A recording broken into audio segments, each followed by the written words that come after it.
ध्यान दीजिएगा क्या कह रहा है कि भारत रत्न, पद्म विभूषण, पद्म भूषण, पद्मश्री देना अनुच्छेद 18 का उल्लंघन नहीं है। सही बात है, ये अनुच्छेद 18 का उल्लंघन नहीं होगा। इन पुरस्कारों की स्थापना 1954 ईस्वी में की गई थी, ये भी सही है और ये भी सही है।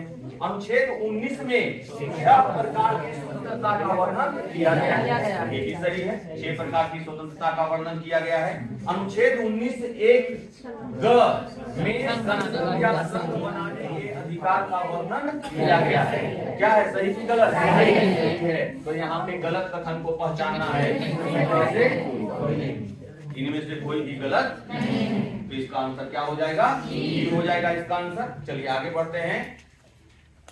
तीसरा प्रश्न नंबर 3, मैं इसको थोड़ा छोटा कर देता हूं ताकि सारा प्रश्न आ जाए एक साथ। चलिए क्या कहता है अनुच्छेद क्वेश्चन नंबर 3, अनुच्छेद 22 के अंतर्गत, ध्यान दीजिएगा, अनुच्छेद 22 के अंतर्गत गिरफ्तार किए गए व्यक्ति के अधिकार एवं स्वतंत्रता की बात की गई है, आपको पता है ना। इनमें से क्या इसके अंतर्गत शामिल नहीं है? इसके अंतर्गत क्या शामिल नहीं किया गया है? देखते हैं। नंबर 1, उसे अपने मनपसंद वकील से सलाह लेने का अधिकार है, सलाह ले सकता है। उसे अपनी गिरफ्तारी का कारण जानने का अधिकार है, ये भी अधिकार उसके पास है, अपनी गिरफ्तारी का कारण उसे जान सकता है। नंबर C, गिरफ्तार व्यक्ति को 24 घंटे के अंदर निकटतम मजिस्ट्रेट के सामने पेश किया जाएगा, ये भी सही है।